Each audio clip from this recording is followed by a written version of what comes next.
Hello and welcome to Y Media Political Sensex. Today's show is packed with lots of information from the United States. It is Tuesday primaries in the United States in 7 states. Stay with us to know what you need to look out for. And California is one of the biggest political events happening today, which will shape its future, as well as the UK Prime Minister Boris Johnson. Well, what does it mean for his future after the revolt he experienced with his caucus members in the United Kingdom of the Conservative Party?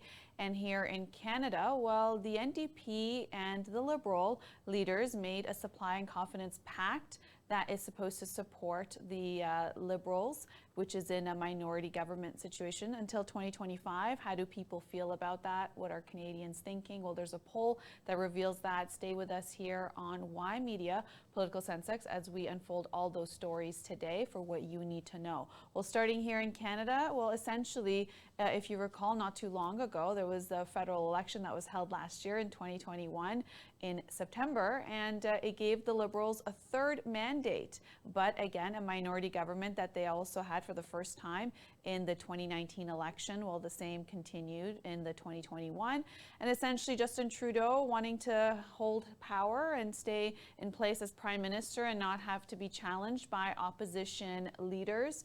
Well, essentially he made a pact with Jagmeet Singh, who's the NDP leader, for a supply and confidence pact. What does that mean? Well, it was a deal they both made to make sure that the NDP get their agenda items in the budget that is released annually, and for their support to vote for it to make sure that there isn't an election until 2025. Well, why would that be the case? Well, the NDP, after last election, which was only 8 months ago, it will be hard for them to go into an election. They need to, it's expensive to go to elections, and you need to have good fundraising numbers. And what does that mean for Jagmeet Singh, who would be going into his third federal election where his party seats are not increasing? And Justin Trudeau, well, he doesn't want to go into an election where he may have the other Liberal Party people, executives, as well as ministers in his own cabinet that could be vying for the top job, challenge him and his leadership. So essentially, it secures him for the next 3 years. And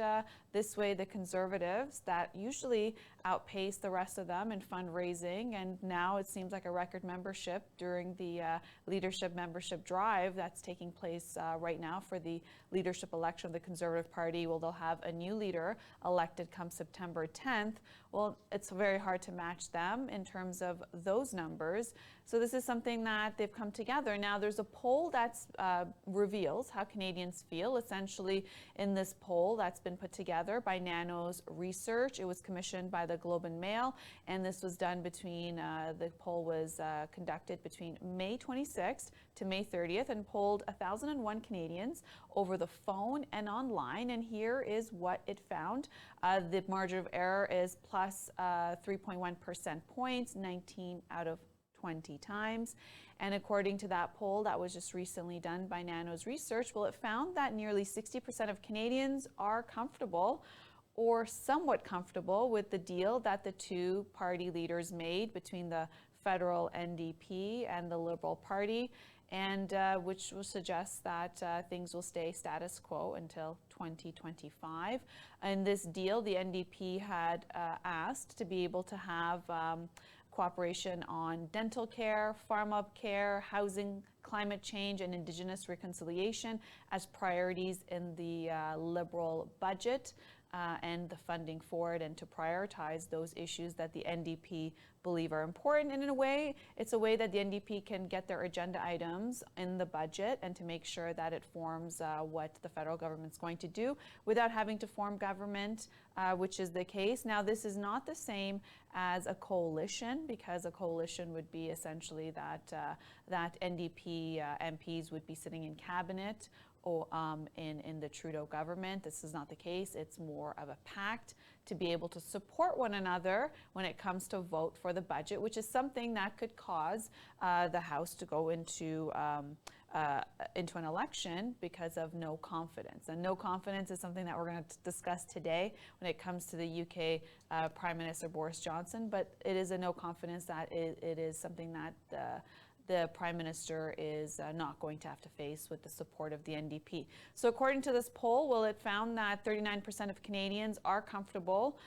with this agreement between the two leaders, and 19% are somewhat comfortable. So not completely comfortable, but somewhat comfortable, which is the difference between from uncomfortable and unsure. 11% are somewhat uncomfortable, as in a degree of the range from comfortable, somewhat uncomfortable, uncomfortable, and unsure. It gives you those degrees of ranges to be able to gauge where Canadians sit on this. And 29% are uncomfortable with the pact, with 2% saying they're unsure. Essentially, when it comes to the distribution in different provinces, well, in Ontario, it seems that Ontarians are very comfortable and somewhat comfortable with the Liberal NDP deal of 64.5%. and which is not far ahead of New Brunswick, Newfoundland, Nova Scotia, Prince Edward Island, the Atlantic provinces that are just at 63.8%, and Quebec at 59% that are also comfortable or somewhat comfortable. But when it comes to the residents of the province of Manitoba, Saskatchewan, and Alberta, well, they're uncomfortable with the pact, and that's usually the sense that Albertans have when it comes to seeing that Canadian interests are really targeted in between the Toronto, Montreal, Ottawa triangle, and that the rest of Canada is ignored, which is the sense that Albertans get when it comes to issues that matter to them and their economy, such as the oil industry, oil and gas industry. Well, they believe that an agenda that is purely between the NDP and the Liberals, which they call a false majority, as they have a minority, well, they say that they're uncomfortable with it, and this level of uncomfortable and somewhat uncomfortable, and that ranks at 54.8%, and in British Columbia, it's at 41.4%, so that's where things sit. But when it comes to the distribution between men and women, well, 47% of men say that they're uncomfortable or somewhat uncomfortable with the federal deal between the NDP and the Liberals, compared to women who are 32.5% uncomfortable. So it seems that it's men who have more discomfort when it comes to this deal and what it means for Canada's future.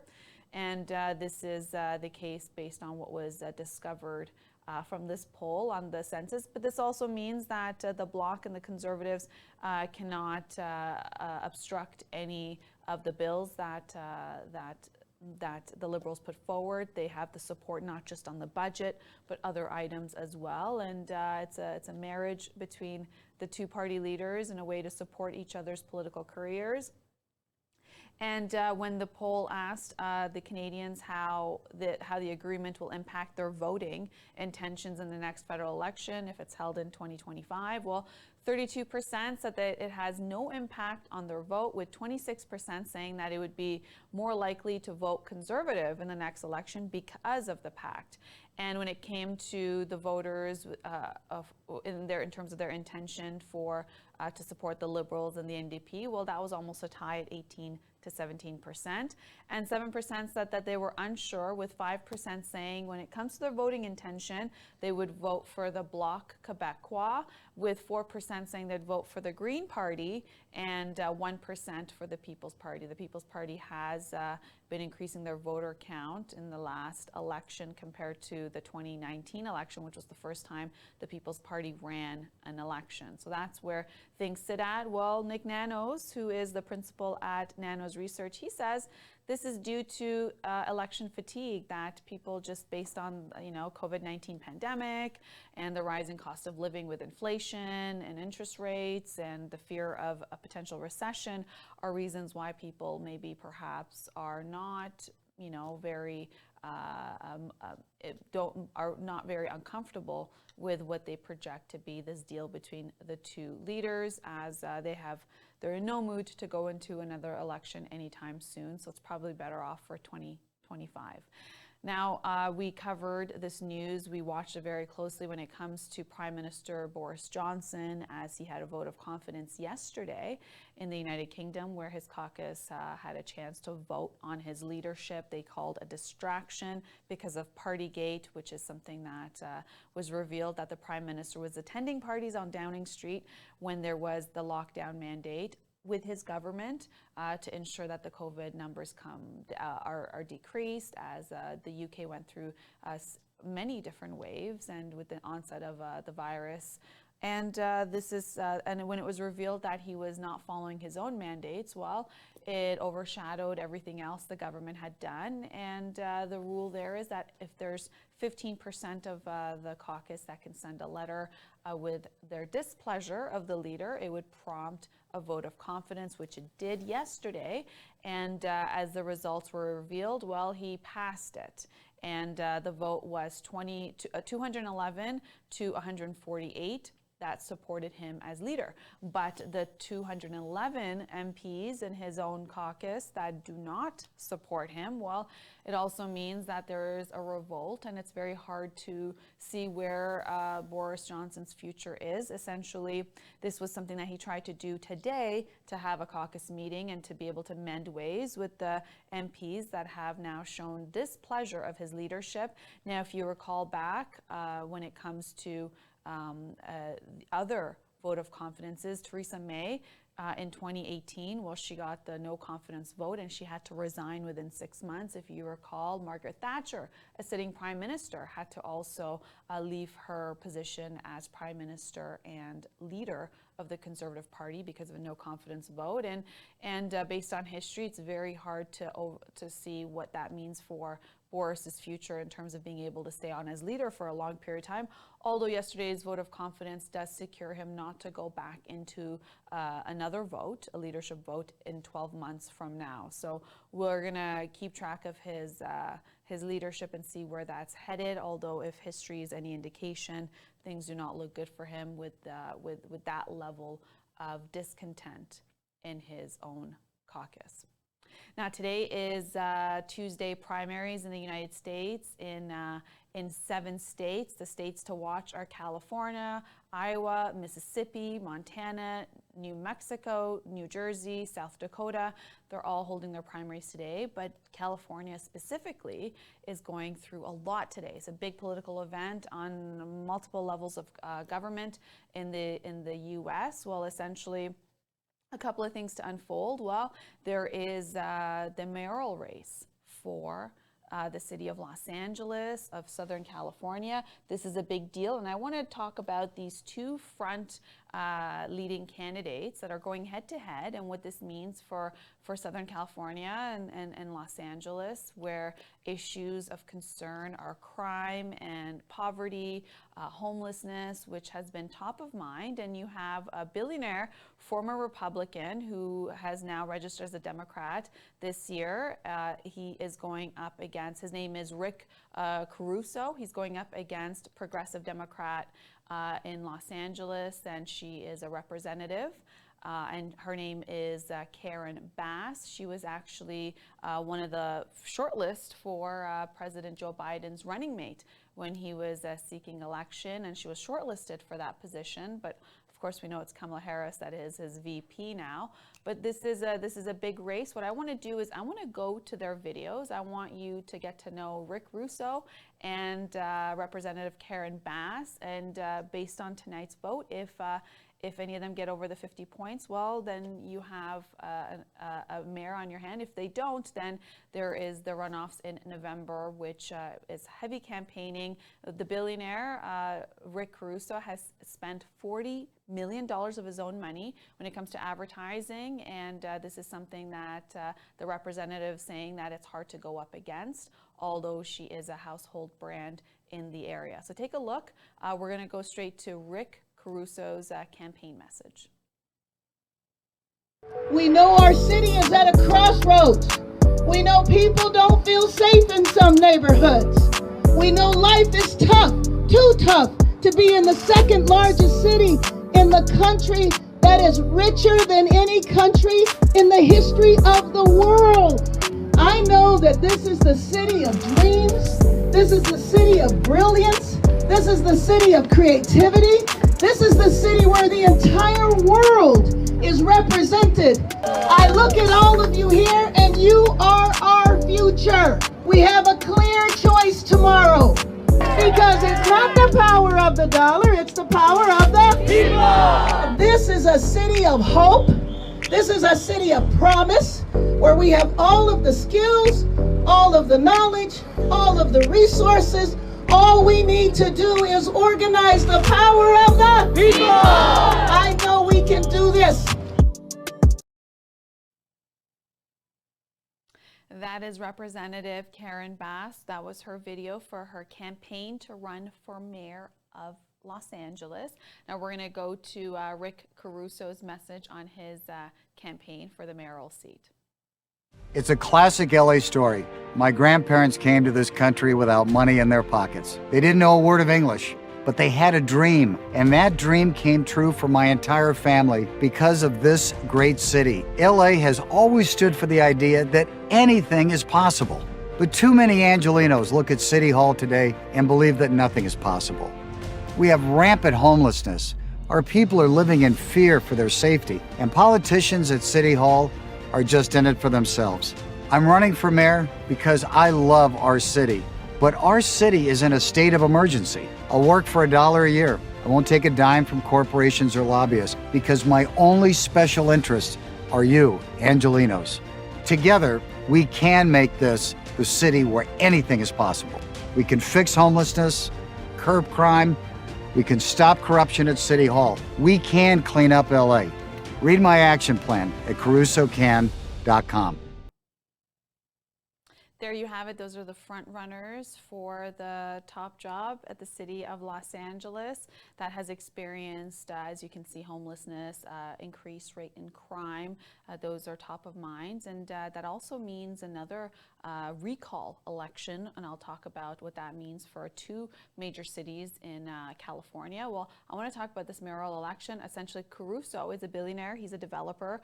He has poured millions. The latest estimate is $40 million in advertising and to create brand awareness for his campaign, and he's used his own fortune to do so. And as you heard on his pledge, he's saying that he's not going to take a dime from taxpayers if he becomes mayor. He says he's going to take $1, not even take $1 is what he said. Essentially, his message is on homelessness, combating corruption, and addressing the city's crime rate. And he talks about increasing the size of the police force. And if you recall, during the pandemic, what happened to George Floyd and his murder and the onset of calls for the police and defunding the police with the Black Lives Matter marches all throughout. Well, California had the marches in many different cities as well. And now you're hearing a different message when it comes to this mayoral candidate. And he says that the city is in a state of emergency based on what it is with rampant homelessness and people living in fear for their safety, as you can see the images throughout the city. Well, the Congresswoman Bass, well, she's talking about the same issues when it comes to homelessness and crime rate, but her message is a bit different in terms of how she's going to address it. Essentially, she's not saying that she's going to increase the police force and saying that it's not something that can be done too quickly.